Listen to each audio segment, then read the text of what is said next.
Estamos a muy poco tiempo de la elección nacional de octubre y naturalmente en todos los partidos políticos se han construido nuevas estructuras. La propuesta, esta vez desde Miradas desde el Sur, es conocer el pensamiento político de Gonzalo Reboledo, director del INPO, pero también quien encabeza y es la figura más visible de la agrupación de Frente, lista 1303, que intentará por esta vía llegar a un escaño en la Cámara Baja parlamentaria. Su alianza con el Partido Socialista, la situación actual de la fuerza de izquierda, la baja en la intención de votos y las preocupaciones que plantea la tensión de una campaña electoral forman parte de este reportaje especial. Por eso los invitamos a participar en Miradas desde el Sur de este encuentro con Gonzalo Reboledo. Amigos, estamos con Gonzalo Reboledo, quien es orientador de la lista 1303, agrupación del Frente Amplio, llamada de Frente, una joven promesa política que decide integrarse y lanzarse desde una plataforma distinta en un escenario complejo porque se dice que el Frente Amplio ha perdido intención de voto. La última encuesta, por lo menos visible, de una consultora privada hablaba de un 39 a un 40%. ¿Preocupa? ¿Y cuáles son las claves? Sí, yo creo que que un sector político tenga entre el 39 y el 42, que es lo que está dando hoy, cualquier analista que no supiera de la realidad o del escenario político nuestro diría que es un partido que está muy fuerte y que goza de salud.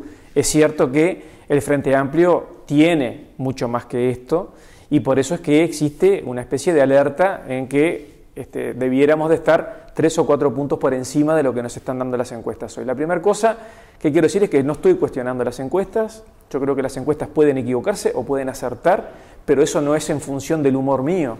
Le erran o aciertan porque el método, la metodología que llevan adelante es la acertada o no. Yo siempre miro las encuestas y obviamente les doy una razonable atención porque me parece que la deben de tener.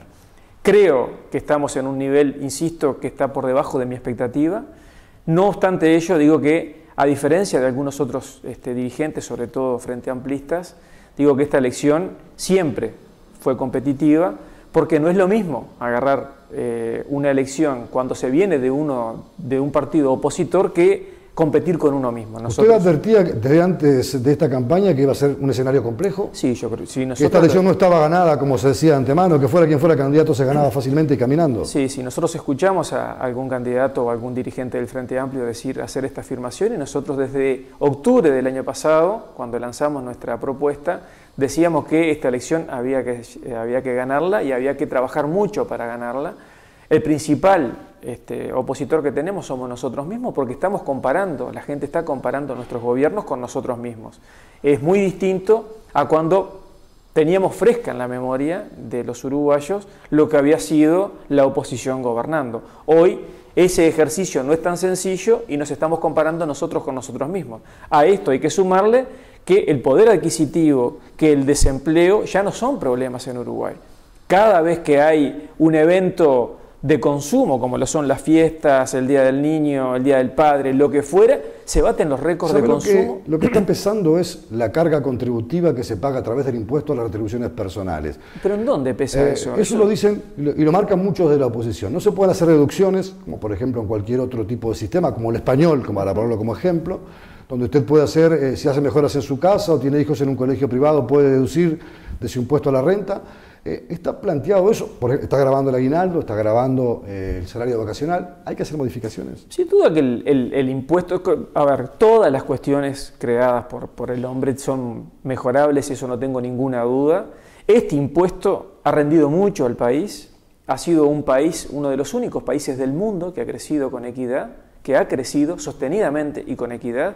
Eso nos ha puesto en la cabeza de Latinoamérica en lo que hace la redistribución del ingreso. Esto es muy importante por temas que seguramente vamos a tocar en esta misma entrevista. Yo estoy absolutamente convencido que el impuesto que usted menciona es mejorable.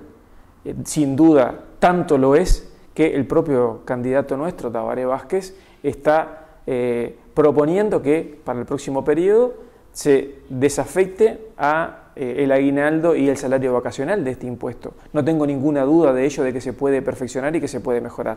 Pero este impuesto que nació y que se llevó adelante con el voto en contra y la mirada y la crítica de la oposición, hoy la oposición dice que hay que mejorarlo, pero ya no lo están cuestionando. Entonces, Nosotros prometimos la creación de este impuesto porque era un impuesto que afectaba más al que ganaba más y menos al que ganaba menos. De hecho, a todas las personas que ganan menos de 20 y tantos de mil pesos hoy no están afectadas por este impuesto, cosa que era muy distinta a cuando teníamos otros gobiernos que afectaban parejo a cualquier tipo de ingreso. Este impuesto, insisto, porque esto es muy importante, porque la oposición ha sido muy inteligente en marear con esto y en llevar adelante el concepto, o por lo menos la creencia, de que todos los uruguayos estamos afectados a este impuesto, y es solamente para aquellos ingresos que superen la primera franja, que es de 20 y pico de mil pesos. Pero obviamente que es mejorable, y no tengo ninguna duda de que este impuesto, desafectándolo de las dos cosas que nosotros decimos y subiendo paulatinamente la primera franja, y a eso acompañándolo por bajas de puntos en el IVA que nos comprometimos y que las estamos bajando y que en el próximo gobierno va a continuar bajando, esto todo va a redundar en beneficios a un sector importante de la población que ha hecho un esfuerzo más que importante y encomiable para poder incluir una cantidad importante de uruguayos que cuando nosotros agarramos el gobierno estaban fuera del sistema. ¿Dónde visualiza las fallas de esta falta de enamoramiento o de búsqueda del voto, o del voto por convicción? No del voto por interés, que es lo que todo partido político busca, básicamente eso, aunque mucha gente a la hora de votar dice, bueno, voto a fulano porque me conviene o no me conviene, parte de las reglas de la convivencia democrática en cualquier lugar, pero ¿dónde están las fallas, las carencias? ¿Por qué no se llega a los jóvenes? ¿Por qué hay desencantamiento en la clase media? ¿Por qué no hay una visión más movilizadora que fue tradicional en esta fuerza política, con grandes actos de masa? Parece que eso se ha descartado, no está planteado. Hay visitas, hay llegadas a los barrios, hay visitas a los pueblos en el interior del país, pero no hay ese entusiasmo que esta fuerza política marcó de su creación en 1971, más allá de los contextos históricos, ¿verdad? No, sin ninguna duda, hay mucha de la cosa que usted describe. Yo estoy absolutamente convencido de que uno de los sectores que usted mencionaba en el raconto, que son los jóvenes, se tiene, por la etapa de la vida en la que se está, una tendencia natural a ser muy crítico de la realidad, y obviamente el status quo, que es lo que representa hoy tener el gobierno, es centro de este tipo de observaciones o de miradas, y obviamente hay una cantidad importante de factores que contribuyen a este estado de situación. Una de ellas es la que acabo de escribir. Yo creo que nosotros hemos estado muy concentrados en exhibir que el Frente Amplio ha sido consecuente con lo que se comprometió en las últimas dos campañas electorales, y no hemos tenido una capacidad importante de contarle a los uruguayos cuál es el país que nos imaginamos y qué empezamos a construir a partir del año que viene. Creo que ahí, que es la etapa en la que empieza ahora la campaña electoral del Frente Amplio, es donde se van a empezar a recoger una cantidad importante de frutos, porque nosotros estamos hablándole a los uruguayos de un país que tenemos, mientras que la oposición está hablándole y construyendo, muchas veces con un sentido absoluto de irresponsabilidad, un país que, para que la gente se imagine. Esta etapa de la campaña en la que entramos esta semana es una campaña en la que nos va a poner en pie de igualdad. Obviamente que, y esto hablo solamente del Frente Amplio, con un sentido de responsabilidad y de compromiso con lo que se dice que difícilmente es fácil de encontrar en los otros. Esta, se ha dicho por algunos analistas políticos, es una campaña más de imágenes y de símbolos que de debate ideológico y de planteo de ideas. ¿Siente que el Frente Amplio también ha caído en eso? Y por ejemplo en el uso de herramientas, las famosas herramientas sociales, Twitter, Facebook y otras muchas más, que se han creado y que forman parte del escenario de la vida cotidiana de muchos uruguayos, pero especialmente de los jóvenes. ¿Ha estado carente el Frente Amplio de entender, de sintonizar con esa nueva realidad? Sí, yo creo que ahí hay una fortaleza importante en uno de los candidatos opositores. Hay una campaña que, desde mi punto de vista, muy subjetivo, pero punto de vista al fin, que ha sido muy inteligente en vaciar de contenido la campaña y llenarla de imágenes, obviamente con una muy inteligente campaña que tiene que ver con esto, con la estética, que tiene que ver con las posturas, pero que cuando uno pregunta, cuando uno trata de analizar qué es lo que se está proponiendo, más allá de algún eslogan de renovación o de cambio de figuras, hay poco contenido. Nosotros hemos intentado, obviamente a través de demostrar lo que se ha construido en el país, de llevar adelante la campaña de ideas, que nos parece que debe estar en cualquier circunstancia de este tipo, pero ha sido complicado poder instalar esto en el debate y obviamente en la consideración de la opinión. Y a propósito de debate, cuando Tabaré Vázquez se niega a debatir con los candidatos opositores y lo utilizan como parte de la campaña, ¿cree que eso es adecuado, que es una estrategia desesperada de los otros dos candidatos para intentar arrimar votos a su molino? ¿Por qué Tabaré Vázquez se niega a debatir? ¿Cuál debe ser la estrategia? No, yo creo que el debate se instala más allá del circo que se cree en torno a él. Si yo propongo un impuesto, o mejor dicho, generalizar el impuesto primaria a todos los sectores de la población y el candidato opositor no dice nada, está rehuyendo un debate. Si yo propongo seguir incluyendo y el candidato opositor no dice nada, está rehuyendo el debate. Si yo digo cuáles son las cosas o las estrategias que he llevado adelante para mejorar educación, para mejorar seguridad, para mejorar salud, y el opositor de lo único que habla es de eslóganes, está rehuyendo el debate. ¿Pero el cara a cara no se ve importante? Y yo qué sé, a mí si cuando hay una propuesta tengo la posibilidad de que los dos candidatos la analicen y me digan qué es lo que piensan de ella, si tengo el circo o no, para mí es secundario. Pero siempre es un circo, ¿no se frivoliza un poco? Bueno, yo lo que digo es, si hay dos puntos de vista sobre una misma cosa, a mí lo que me interesa es tener los dos puntos de vista. Si del otro lado lo que tengo son pura foto, pura imagen y pura estrategia del paquete y no se habla del contenido, yo creo que ahí se está reduciendo el debate. Por otra parte, hace muy poquito tiempo, muy poquitos días, uno de los principales asesores que tiene nuestro candidato Tabaré Vázquez, que es Álvaro García, en materia económica, desafió a debatir a uno de los principales asesores que tiene el herrerismo, como es de Posada, sobre política económica. Y ahí no se recogió el guante y no se quiso debatir. Entonces, no cabe duda de que lo que hay es necesidad de un circo para poder captar quizá alguna otra voluntad que asesores de imágenes seguramente están diciendo que es lo que se está necesitando. Nosotros estamos convencidos que si hay ideas, nosotros fíjese que construimos un programa de gobierno con más de 2.000 congresistas, en donde había más de 500 asesores trabajando para esto, técnicos y con casi 400 páginas. Del otro lado lo que tenemos son 14 páginas en un programa de gobierno que se construyó en un fin de semana en una casa con 2 personas. Entonces, yo no tengo ningún problema en debatir, pero debatamos. Entonces, ¿cuáles son las propuestas para salud? Más allá de criticar lo que hay. Obviamente que lo que hay se puede mejorar, pero ¿cuáles son las propuestas concretas? ¿Dónde están? Para educación, que tanto se habla de lo mal que estamos. ¿Dónde está la propuesta concreta?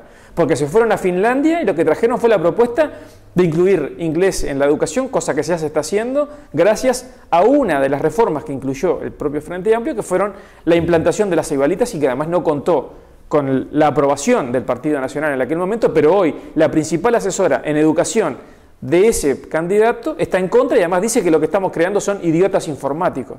Entonces, por favor, hablemos de debate y debatamos. Le voy a dejar planteado para después de la pausa si está conforme con la manera en la que gestionó la izquierda estos dos gobiernos, qué opina del déficit fiscal, un elemento que preocupa a los sectores económicamente activos, incluso con algunas cifras que estarían hablando de un posible desenganche del empleo fijo y estable para más de 2.000 trabajadores, pero todo eso para dentro de un instante.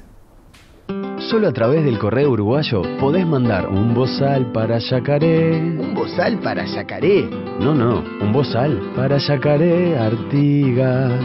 Ah. El correo uruguayo llega hasta donde quieras.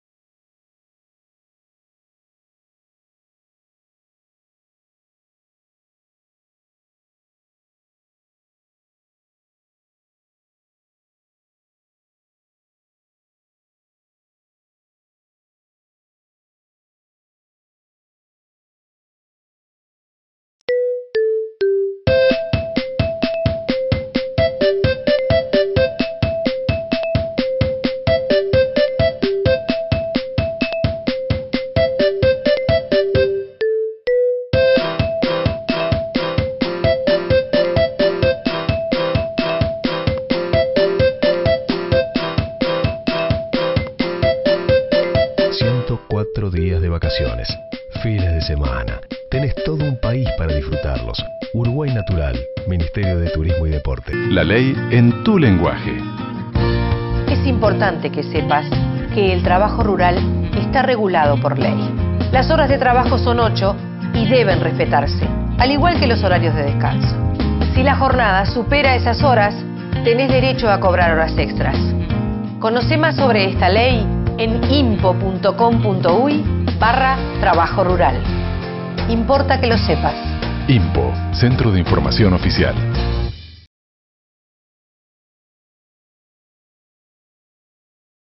Amigos, estamos conversando con Gonzalo Reboledo, que es el director del IMPO, pero también creador y sostén de la lista 1303 de Frente, en el Frente Amplio, y que se lanza por primera vez a una candidatura para la próxima elección de octubre como legislador nacional. Pero le dejaba planteado antes de la pausa dos temas importantes.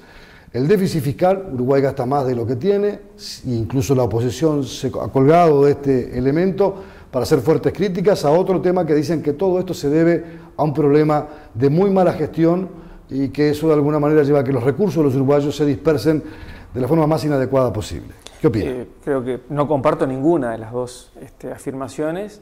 La primera, o mejor dicho, para empezar por el final, creo que la gestión del Frente Amplio ha sido, pero por paliza, superior a las gestiones de gobiernos anteriores, y hablo de la dictadura para acá, porque esas no me las contaron, no las leí en los libros de historia, las padecí. Nosotros hemos tenido en esos periodos gobiernos que llevaron adelante su gestión con crecimiento económico, con déficit, con absolutamente todas las realidades. Para poner solamente un ejemplo, del 90 al 94 que gobernó Lacalle, nuestro país, hubo crecimiento económico. Sin embargo, tuvimos desempleo, tuvimos pésima redistribución interna y obviamente un déficit fiscal tan importante como el que tenemos ahora. Sin embargo, ahí no se hacía una cuestión del problema del déficit fiscal. Un déficit fiscal absolutamente controlado como el que tenemos ahora y que responde a una necesidad que hemos tenido que asistir desde que asumimos como gobierno, que es que teníamos una cantidad importante de actividades en nuestro país que estaban absolutamente desatendidas y que habían sido desatendidas por décadas. La inversión en educación en nuestro país era paupérrima. Los salones y los locales de estudio de los estudiantes eran absolutamente deficitarios, no solamente en cantidad, sino en calidad. Se han construido una cantidad importantísima, y no solamente en Montevideo, especialmente en el interior, en donde había una corrida o una cantidad importante de muchachos que emigraban, dentro de los que me encuentro, del interior a Montevideo porque no había ni siquiera locales donde se podía estudiar. Hoy eso se resolvió, se ha resuelto en forma obviamente parcial, pero cada vez mejor el ingreso obviamente de los docentes, pero también de los trabajadores del Estado. Pero cuando se habla del modelo educativo, índices de repetición que han bajado pero se mantienen, un mundo del trabajo que reclama otro tipo de formación, y de alguna manera la oposición ha dicho nunca hay posibilidades de un acuerdo, se intentó un acuerdo, el acuerdo finalmente no se concretó, buscar organismos que regulen, que mejoren, que controlen la calidad del docente, la calidad de la educación y sobre todo el seguimiento de lo que son los nuevos proyectos y programas y sobre todo su aterrizaje en la realidad cotidiana. ¿Cómo ve esas críticas?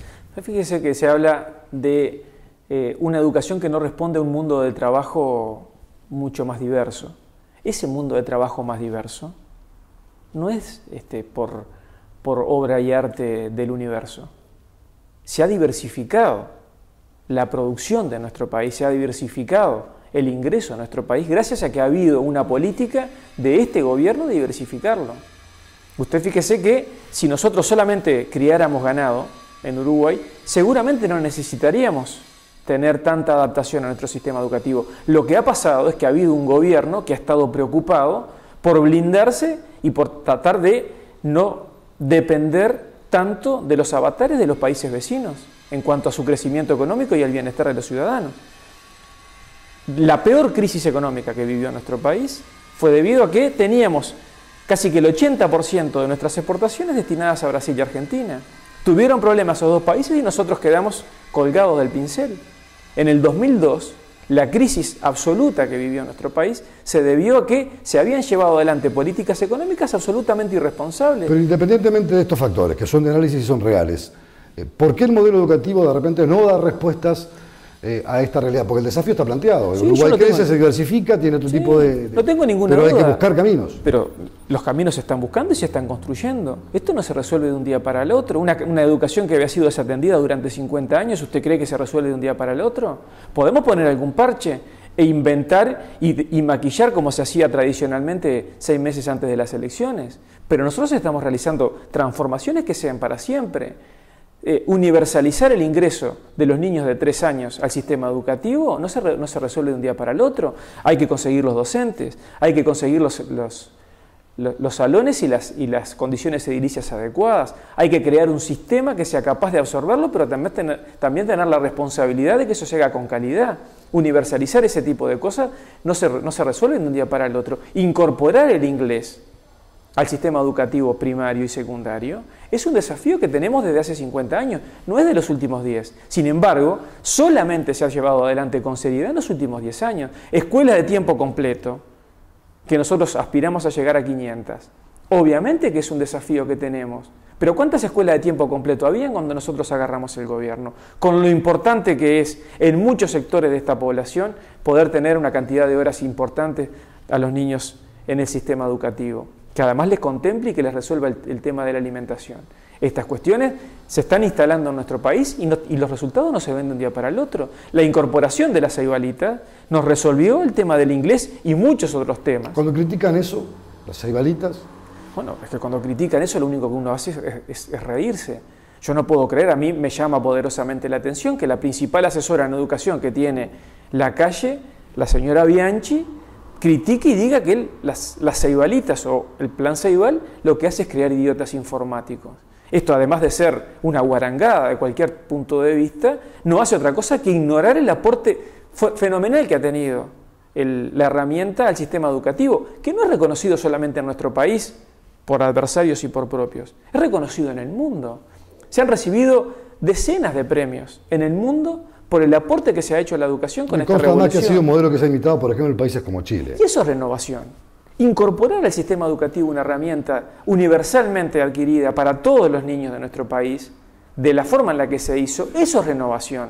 No vestirse a la moda y hacer alguna pirueta. La renovación real no está en la edad, está en las ideas y en las propuestas. ¿Estamos en una campaña política donde priman más las imágenes que los contenidos? Yo creo que hay un sector o un partido que está muy entusiasmado con esto porque sin duda le ha dado frutos y que está tratando de instalar esto. Yo creo que los uruguayos somos mucho más inteligentes que esto y obviamente nos gusta mucho lo estético, pero también detrás de lo estético buscamos cuáles son los contenidos. No alcanza con la cáscara. Cuando se habla de la inseguridad, tema importante, la gente siente y se vive y se ve, hay todo tipo de episodios. La inseguridad cero, la delincuencia cero no existe en el mundo, pero en el Uruguay como que se ha cambiado un poco ese plano, una delincuencia que es fuerte, es dura, es poderosa, presencia del narcotráfico también. Por un lado hay más presos que nunca en la historia del sistema carcelario uruguayo, se está intentando buscar algún tipo de mejoras, pero de alguna forma la sensación de inseguridad se sigue teniendo. ¿Qué dice cuando la gente le plantea ese problema? Más casas enrejadas, sé que ha habido más inversión en policía, en tecnología, pero el miedo está instalado. Yo soy uruguayo, a mí no me lo tienen que decir, yo la vivo y la padezco. ¿Sensación o realidad?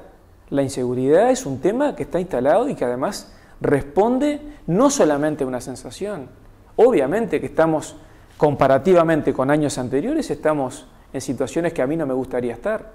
También le digo, comparativamente con el resto del mundo, estamos por encima, alcanza con escuchar a cualquier turista que viene acá y lo primero que dice cuando se le pide que hable de qué le parece Uruguay, habla de la seguridad y la tranquilidad. Pero esto a mí no me satisface. Yo no vivo para los turistas, vivo para los uruguayos. Y a mí me parece que nosotros tenemos derecho a vivir y a tener condiciones de seguridad muy superiores a las que tenemos. ¿Dónde están las fallas? Porque inversiones ha habido. Permítame. Creo que hay un problema que tenemos en esta campaña electoral, pero que ha sido un problema que ha venido trabajando insistentemente la oposición y que es trabajar el tema de la seguridad por la represión. Y ese es el último de los puntos. Ni siquiera el más importante, mire lo que le digo.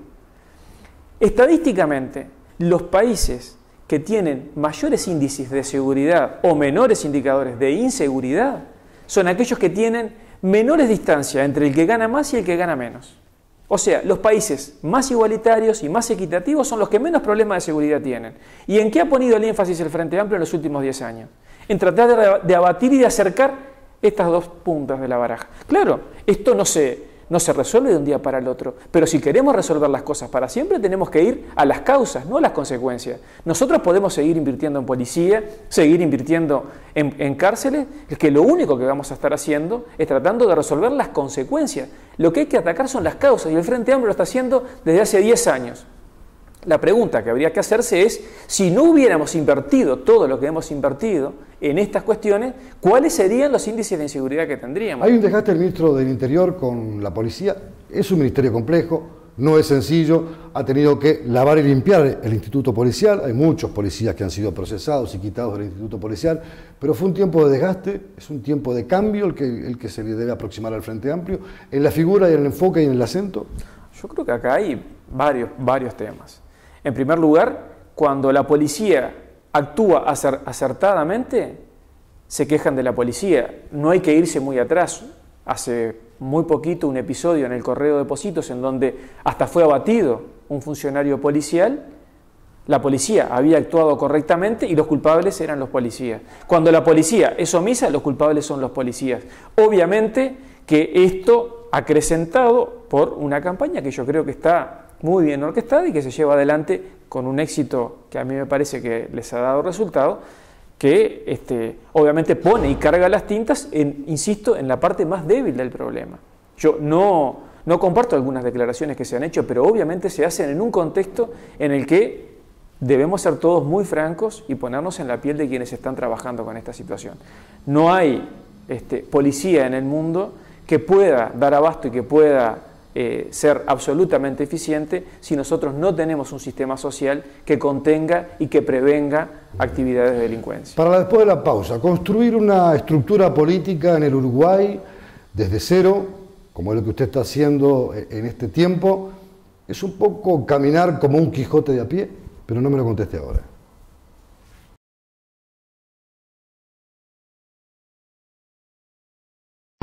La ley en tu lenguaje. Es importante que sepas que el trabajo rural está regulado por ley. Las horas de trabajo son 8 y deben respetarse, al igual que los horarios de descanso. Si la jornada supera esas horas, tenés derecho a cobrar horas extras. Conoce más sobre esta ley en impo.com.uy/trabajo rural. Importa que lo sepas. INPO, Centro de Información Oficial.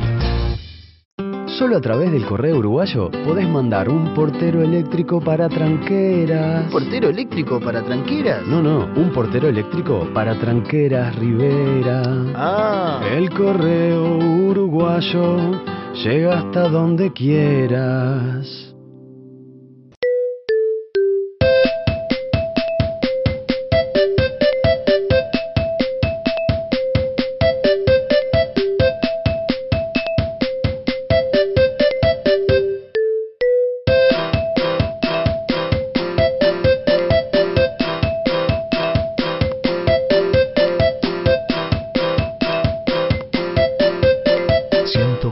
Días de vacaciones, fines de semana. Tenés todo un país para disfrutarlos. Uruguay Natural, Ministerio de Turismo y Deporte.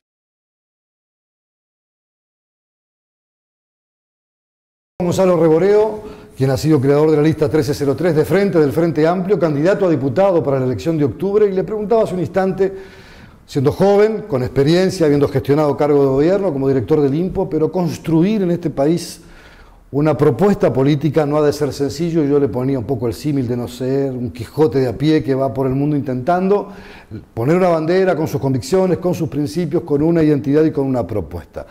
¿Cómo ha sido ese proyecto de construcción de esta nueva estructura que usted encabeza y es la figura más visible?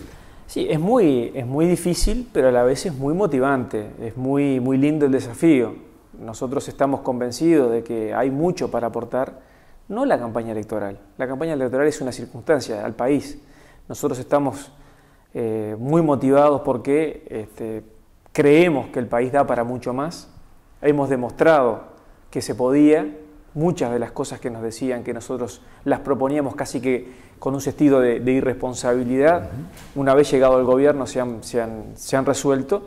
Y hay otras muchas que nosotros estamos convencidos de que se pueden mejorar aún más y queremos hacer nuestro aporte. Este es el desafío que nosotros sentimos y es el aporte que queremos darle no solo al Frente Amplio, empezando por el Frente Amplio, pero sino también al... es un desafío muy, muy complicado, porque obviamente hay caminos que se toman en el tema de la comunicación, que es fundamental para cualquier propuesta, para que la gente por lo menos la conozca, que tienen que ver con recursos humanos y con recursos económicos. De los dos hay necesidad y obviamente unos se dan más que otros o unos se dan menos que otros. En cualquier caso, lo que es importante es primero ser portador de una idea que trascienda lo que ya existe, o sea, no crear una instancia por crearla, sino que uno esté convencido de que lo que está haciendo es un aporte, que el aporte se necesita. Y lo segundo es poder convencer a muchos conciudadanos de que el aporte realmente merece la pena. Hay mucho de apuesta de militancia y de sacrificio. Bueno, a mí me gusta por lo menos considerarme y considerar a los compañeros que estamos trabajando en esto unos defensores acérrimos de que no alcanza con tener un buen programa de gobierno, que insisto lo tenemos, sino que ese buen programa de gobierno, para que sea una realidad, tiene que ser gestionado y ejecutado con mucha responsabilidad, pero por sobre todas las cosas con mucha solvencia.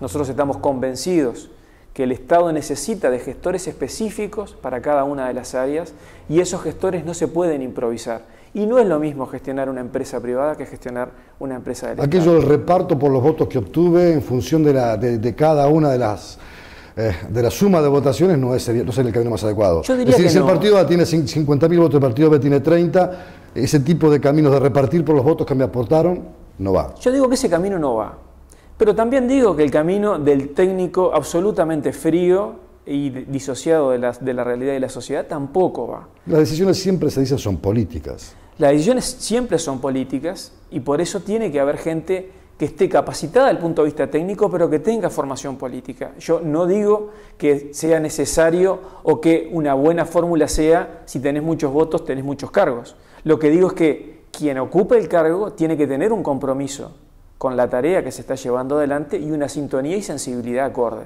Y tampoco la fórmula es, como he escuchado en esta misma campaña, algún candidato decir que vamos a poner los mejores técnicos en los mejores cargos, y esto no alcanza.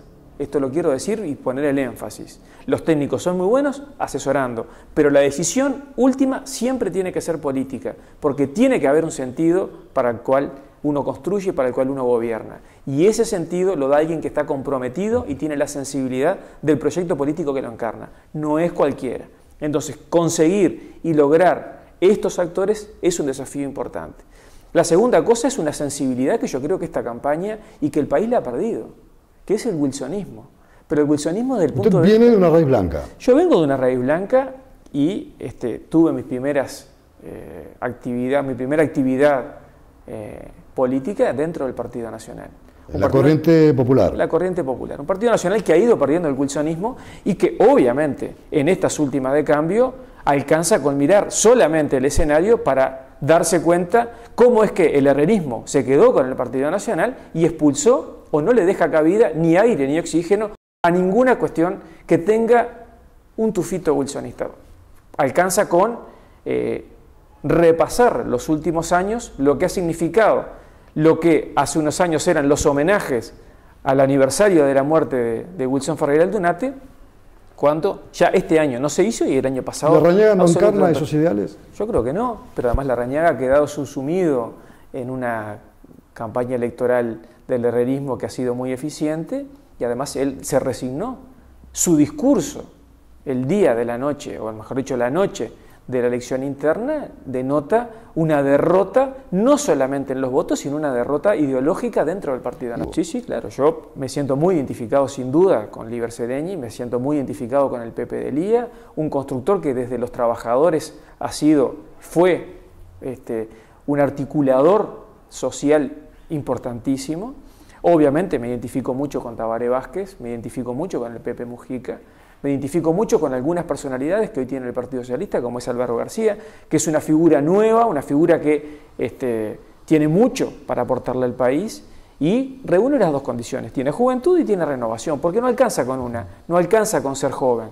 Hay muchos jóvenes que la condición de jóvenes no le da la condición de renovador.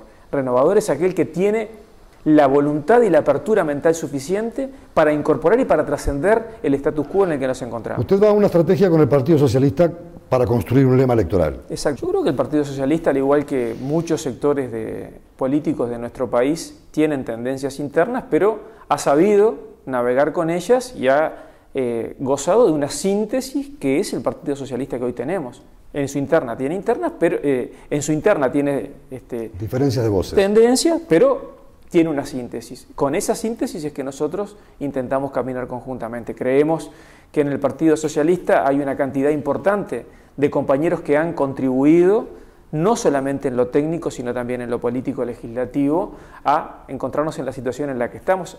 Es un partido que es fundador del Frente Amplio y en el que encontramos, insisto, personas como Álvaro García o como el propio, que ojalá termine siendo candidato a la Intendencia de Montevideo, Daniel Martínez. Entonces, creemos que ahí nosotros estamos construyendo un espacio que le garantiza al Frente Amplio una columna de gobernabilidad, una columna que sinceramente creo que se necesita. Una última reflexión en esta pelea que queda, en estos pocos más de 60 y tantos días que restan para la elección de octubre.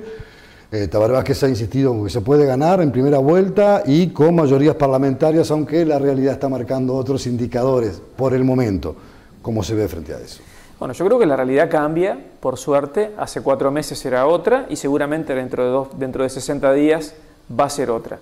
A mí me gustaría mucho ganar con mayoría parlamentaria, estoy trabajando para eso. Y cuando digo mayoría parlamentaria, me refiero a la mayoría parlamentaria del Frente Amplio. Porque si el Frente Amplio no tiene mayoría parlamentaria, la van a tener el Partido Nacional y el Partido Colorado. De esto no hay duda. Porque durante 100 años gobernaron con mayoría parlamentaria los partidos tradicionales. El Partido Nacional, hoy representado por el herrerismo, y el Partido Colorado, hoy representado por lo que podría llamarse el riverismo. Seguramente los vallistas van a tener muy poco para decir dentro de ese Partido Colorado, y ya analizamos la situación de los wilsonistas dentro del Partido Nacional. Por lo que van a tener mayoría parlamentaria los Bordaberry y los Lacalle si no la tiene el Frente Amplio. Es decir, que augura, incluso, esto me permite preguntarle eso, ¿no? Un panorama donde van a estar claramente demarcados en el Parlamento una confrontación ideológica, política, entre la derecha y la izquierda, en términos clásicos y tradicionales. No sí. Hay grises. No, yo creo que sí. Yo creo que es la derecha contra el resto del país. Creo que la izquierda y el centro se representan en el Frente Amplio. Hay que solamente repasar cuáles han sido las leyes que ha votado cada uno de los espacios para saber dónde está cada uno de los actores. Yo creo que el centro y la izquierda están en el Frente Amplio y obviamente la derecha ha quedado resumida a Bordaberry y Lacalle, que no tengo que presentarlos porque son personas y personalidades que han votado lo que han votado en los últimos 10 años y que han llevado y que además fueron responsables. De esto no nos podemos olvidar, de una de las principales crisis, de la mayor crisis económica que ha tenido el país.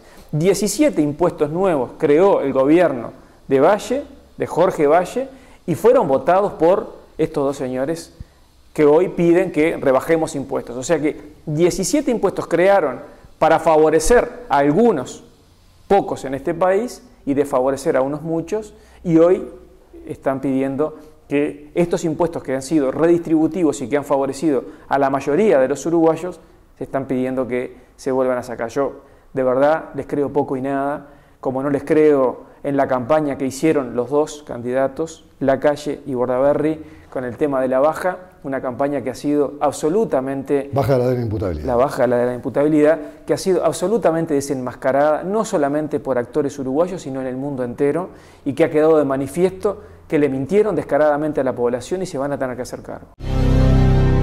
Vamos de ideas, vamos de alegría, vamos de goles, vamos de pueblo, vamos de oportunidades, vamos contigo, vamos que estamos, vamos de frente.